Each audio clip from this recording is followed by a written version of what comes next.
السلام عليكم ورحمة الله. الحمد لله وحده والصلاة والسلام على من لا نبي بعد أما بعد. فأعوذ بالله من الشيطان الرجيم. بسم الله الرحمن الرحيم. ووصينا الإنسان بوالديه حملته أمه وهنا على وهن وفصاله في عامين أن اشكر لي ولوالديك إلي المصير. আলহামদুলিল্লাহ, সমস্ত প্রশংসা সে মহান আল্লাহ তাআলার জন্য। আলহামদুলিল্লাহ, শান্তি অবতীর্ণ হোক মুহাম্মদ সাল্লাল্লাহু আলাইহি ওয়াসাল্লামের প্রতি। সাল্লাল্লাহু আলাইহি ওয়াসাল্লাম। সম্মানিত মুসলিম ভাই,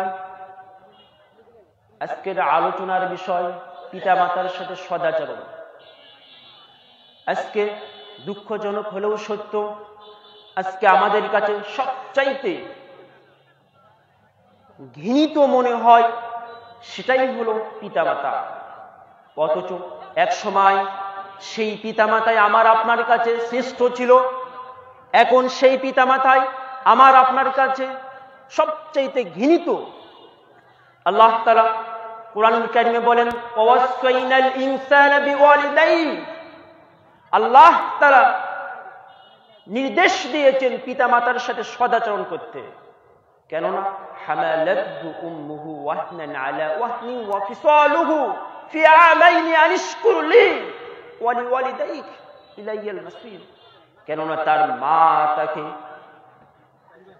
তাকে গর্ভে ধারণ করেছে এবং একাধারে তাকে 2টি বছর সে মায়ের দুধ পান করেছে।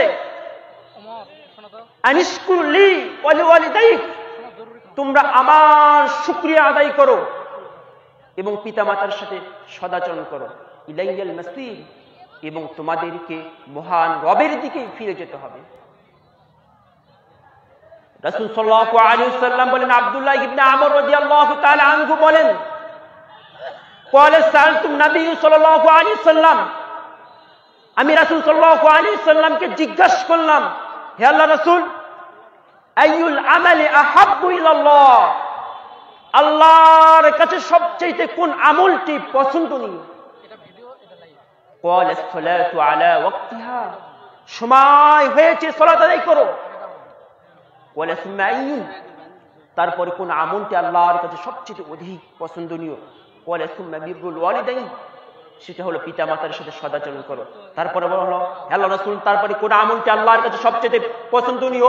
রাসূল সাল্লাল্লাহু আলাইহি ওয়াসাল্লাম বলেন, قال الصلاة على قال الجهاد في سبيل الله, তা হচ্ছে আল্লাহর জন্য জিহাদ করা।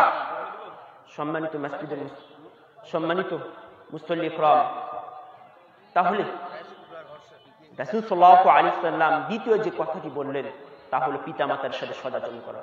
দুঃখজনক হলো সত্য, আজকে আমাদের সমাজের যুবকগুলো, আজকে আমাদের সমাজের মানুষগুলো তার পিতামাতার সাথে সদাচরণ করে না।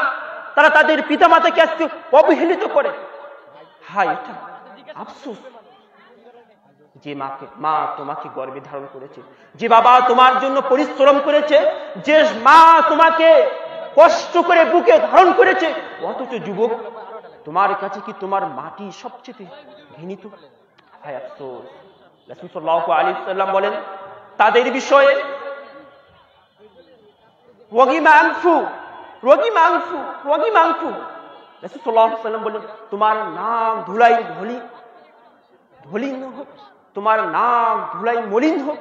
রাসূল সাল্লাল্লাহু আলাইহি ওয়াসাল্লামকে বলা হলো, মান, কে সেই ব্যক্তি, মান আদরাকা আবাওয়াইহি ইনদাল কিবার আহাদুহুমা আও কিলাইহিমা।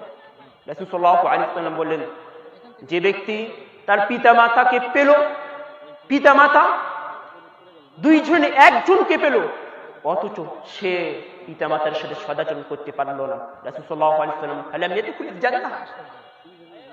ইয়াদখুলুল জান্নাহ, সেই ব্যক্তি জান্নাতে প্রবেশ করতে পারবে না। অথচ আজকে আপনি কি করেছেন? আপনি কি পিতামাতার সাথে সদাচরণ করছেন?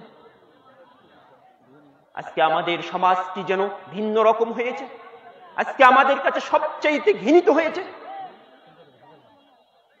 দেখুন না কেন, আমার বাড়ির পাশে বৃদ্ধাশ্রমের একটু ঘটনা বলি। আমি একদিন বৃদ্ধাশ্রমে গেলাম, একজন বৃদ্ধা মাকে জিজ্ঞাসা করলাম, হে মা, তোমার কি সন্তান নাই? তুমি এখানে কেন? তোমার কি ছেলে মেয়ে নাই? তুমি এখানে কেন? তুমি কষ্ট করছো কেন? সে বলল, আমার সন্তান রয়েছে, তাদের টাকা পয়সা রয়েছে, তাদের সবকিছু রয়েছে, কেন দেখতে পারে না আপনাকে? সে বলল, আমাকে বিবাহর পূর্বে, সে যখন বিবাহ করেছে তার পূর্বে সে আমাকে অনেক আদর স্নেহ মায়া মমতা সবকিছু করতো, অথচ বিবাহ করার পরে সে আমাকে দেখতে পারে না, সে আমাকে কষ্টমূলক কথা বলে, সে আমাকে দেখতে পারে না, সে আমাকে ঘৃণিত মনে করে। আফসোস, অথচ সে বিবাহর পূর্বেই তার মাকে দেখাশোনা করত। আল্লাহকে আল্লাহর কসম করে বলছি, রাসূল সাল্লাল্লাহু আলাইহি ওয়াসাল্লাম একটি হাদিস শুনুন। রাসূল সাল্লাল্লাহু আলাইহি ওয়াসাল্লাম বলেন, মা আহাক্কুল ওয়ালিদাইনি আলা ওয়ালাদিহিমা। রাসূল সাল্লাল্লাহু আলাইহি ওয়াসাল্লাম বলেন, একজন ব্যক্তি রাসূল সাল্লাল্লাহু আলাইহি ওয়াসাল্লামকে বললেন, পিতা মাতার উপর সন্তানের হক কি? রাসূল সাল্লাল্লাহু আলাইহি ওয়াসাল্লাম বলেন, ওয়া জান্নাতুকা ওয়া নারুকা, সেই দুইজনই হচ্ছে তোমাদের জন্য জান্নাত অথবা জাহান্নাম। অথচ আমি আপনি যদি পিতা মাতার সাথে খারাপ আচরণ করি, অথচ আমার আপনার স্থান হবে জাহান্নাম। আল্লাহ তাআলা যেন আমাদের সবাইকে যেন পিতা মাতার সাথে সদাচরণ করার তৌফিক দান করুক, আমিন। ওয়া মা আলাইনা ইল্লাল বালাগ। ওয়াসসালামু আলাইকুম ওয়া রাহমাতুল্লাহ। পিতামাতা, তোমাদের ভালোবাসা অগাধ জীবনের প্রতিটি ধাপে ছিল অন্তহীন, তোমাদের ছায়ায় কাজে প্রতি